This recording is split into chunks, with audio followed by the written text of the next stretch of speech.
On your worst days, you don't need motivational advice. You need oxygen. Because when everything starts to collapse, it feels like drowning in your own routine. Every problem multiplies, every responsibility weighs like lead, and your mind begins to engineer its own downfall. It's in these moments that many men break, surrender to internal collapse, and let life devour them in silence. But I, Wolfchiavelli, will reveal a detail almost no one sees. In those moments of despair, you can activate a weapon the rest of the world despises. A strategic escape, simple yet brutally effective, capable of giving you an unfair advantage against chaos. This is not philosophy, it's not theory, it's something practical, rooted in your past, hidden in what once made you deeply happy, and that you forgot while killing yourself trying to survive in the adult world. The chaotic relationship between the modern world and you. The modern man is crushed by pressures he never chose. He lives chained to a routine where the demands are endless. He wakes already owing something to someone, spends the entire day putting out fires, and when night arrives, instead of rest, what he finds is a heavy silence, filled with worries and emotional debts. For many, life is not a stage of achievements, but an arena of survival, where genuine pleasure has become an exception. The constant feeling of being late, always in debt, always less than he should be, creates an invisible wear that consumes every fiber of the soul. Machiavelli said that the wise ruler must act as if he were always surrounded, because at any moment he could be betrayed by the people, toppled by fortune, or crushed by enemies. That was the game of princes. And the modern man is trapped in the same game, but without an army, without courtiers, without walls. He stands naked before the pressures of a world that grants him no respite. He rules only a small kingdom, his body and his mind. Yet even this territory he loses little by little, because he does not know how to manage the invisible weight of responsibilities. He is a prince besieged within himself, and his mind is the castle in ruins. I, Wolfchiavelli, watch from the outside. I see you pretending to be in control, when in truth you are a puppet. I see how much you suppress your rage to smile in front of your boss, how much you swallow frustration to preserve an image of stability that doesn't exist. You believe you are holding things together, but in reality, you are being devoured by your own silence. Your life has become a cage. You walk in circles, you bark at invisible bars, and you've already lost the sense that you are a fierce animal by nature. The wolf inside you still breathes, but it is drugged by routine. And here lies the cruelty. Modern life is skilled at killing slowly. It is not sudden pain that destroys, but the sum of thousands of small daily pressures. The constant fear of failure, the silent comparison with other men, the guilt of never being enough for anyone, the burden of decisions you never wanted to make. Each detail is a drop of acid corroding your psyche. The result is predictable: depression, anxiety, addictions. Men with erased faces, living as employees of their own misery. Machiavelli warned that fortune, the goddess of chance, governs half of a man's life, but the other half depends on his ability to resist, and this is where most fail. They believe enduring chaos without pause is an act of strength, when in truth, it is slow suicide. The prince who never retreats, who never rests, is the first to fall. The man who never escapes, who never flees, is the first to be crushed by the machine. Only the strategist understands. To survive the siege requires more than strength. It requires cunning. I, Wolfchiavelli, say without mercy, you are sick because you learned to be docile. You learned to kneel before routine, believing that accepting mental slavery is the path to maturity. But what you call maturity, I call castration. The world tore from you the child who knew how to play, and in its place, left an obedient corpse. Modern life offers you food, shelter, and digital connection, but in exchange it has taken what matters most: your instinct to live with intensity. And if you do not learn to face this siege in a Machiavellian way, you will be condemned to rot inside your own mind, believing that living is nothing more than enduring. Do this, reconnect with the past. Do this, go back to what once made you happy. In your hardest moments, what will save you is not logic, not discipline, not more work. It is reconnecting with your hobbies, with the rituals that marked your childhood and youth. those moments of pleasure you abandoned when you believed you had to be an adult. It may seem small, it may seem childish, but it is the secret tunnel that frees you from the mental prison. I'm certain that just by remembering as you hear this, you felt nostalgia, a happiness rising from deep within. And that only proves your inner self needs this escape. While others thrash about, trying to solve chaos with more stress and more exhaustion, you breathe, you step away, and you dive into what you love. That is where your unfair advantage is born. You grow stronger while everyone else destroys themselves. Running, for example, is not just physical exercise. It is returning to the animal instinct of moving freely, without chains, without demands. When you run, the mind does not calculate debts, does not relive traumas, does not feel social weight. You simply run. And in that instant, the machine of chaos loses control over you. Machiavelli would say, "It is like the prince who leaves the throne for a few minutes to breathe in the fields, hidden from the enemy's eyes. It is a calculated escape, but also the preservation of his strength for war." And that is why Zimbi said that is why when you return, everyone wonders how you still have the energy to endure the burden that tears the others apart.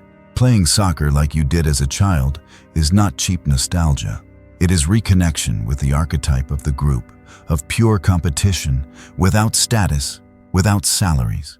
It is remembering that genuine competition was not about money, but about the fleeting victory, about the feeling of being alive.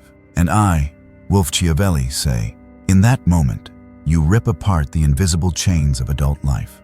You feel adrenaline again, not because you need to, but because you want to.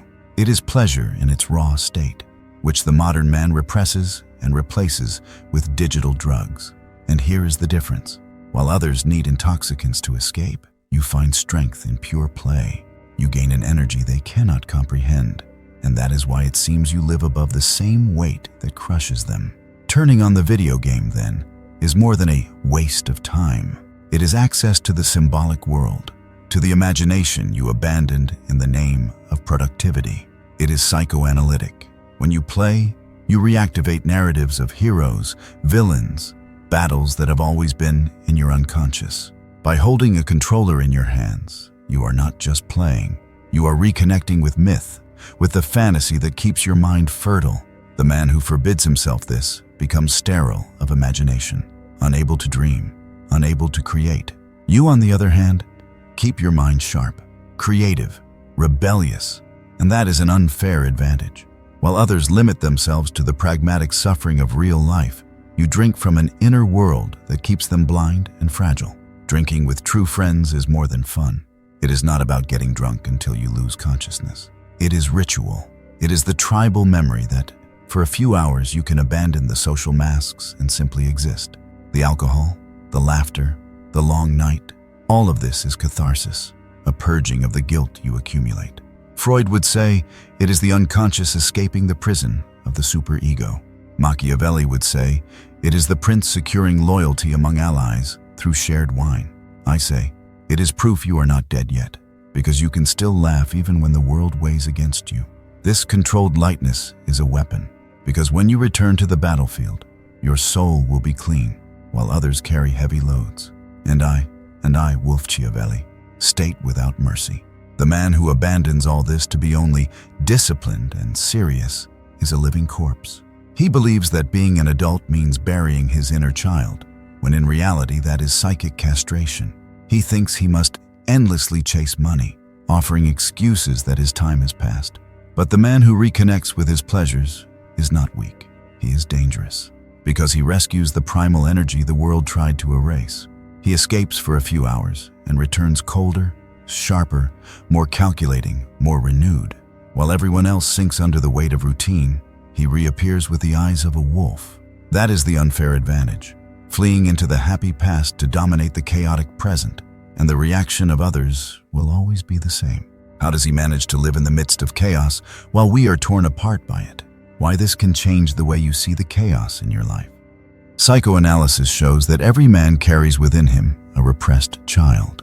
That child is the source of pleasure, creativity, and vitality.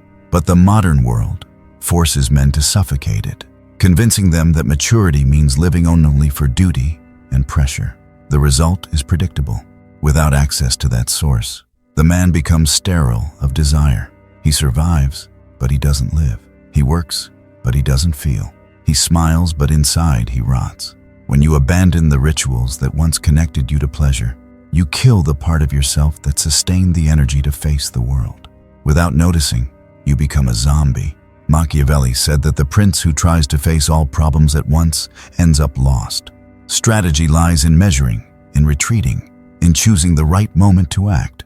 The modern man, however, has been conditioned to believe he must solve everything immediately. Financial, family, social, emotional problems.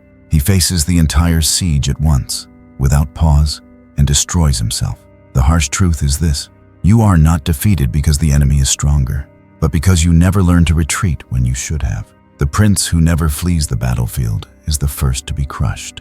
And you, when you insist on carrying everything without escape, are signing your own sentence. I, Wolfchiavelli, speak in the first person. I see men trying to be walls before the storm. They believe that resisting everything is a sign of strength, but what I find afterward are remains. Men with no light in their eyes, dragged bodies, shattered minds. They were not crushed by life itself, but by their inability to create pauses.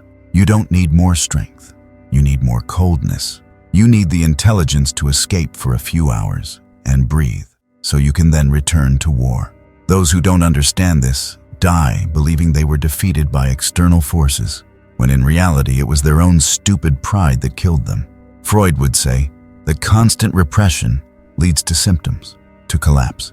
What you bury inside comes back as anxiety, addiction, depression.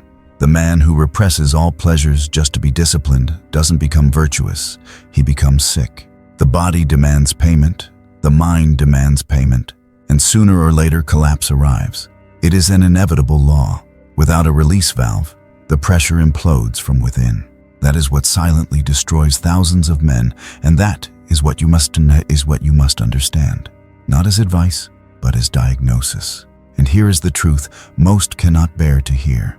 Not doing this will destroy you. If you keep trying to face everything at once, believing you must resist like a statue, you will be crushed by the weight of life itself. You must learn to escape in a Machiavellian way, to reconnect with genuine pleasure to keep your energy alive.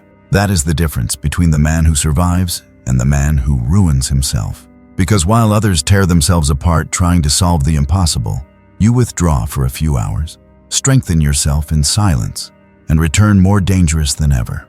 This is what creates your unfair advantage. The world breaks, and you remain whole. I, Wolfchiavelli, as Machiavelli's best disciple, will not spare you anything. If you don't have the courage to reconnect with what once gave you life, you will die in silence, carrying chains you yourself accepted. You can pretend to be strong. You can fool everyone around you with the appearance of stability. But I know what happens when the door closes and you are left alone. I know about your collapsing mind, your heavy chest, the feeling that living is an endless punishment. And I tell you the truth. If you don't learn to escape strategically, you will not only fail, you will self-destruct. The difference between the man who rots and the man who survives is simple. One keeps trying to resist everything like a fool. The other escapes for a few hours and comes back more dangerous. That is what gives you the unfair advantage. Because while they break, you rebuild. While they lose their minds, you return cold and calculating. While they die alive, you rise again with the eyes of a wolf. I am not offering you motivation. I am offering you a weapon. And if you lack the courage to use it, you will be nothing more than another obedient corpse in the middle of the crowd. The final truth is this: he who does not flee strategically kills himself slowly. If you made it this far, don't forget to leave your like and subscribe to our channel, leaving your opinion in the comments below. Thank you, and Wolfchiavelli's regards.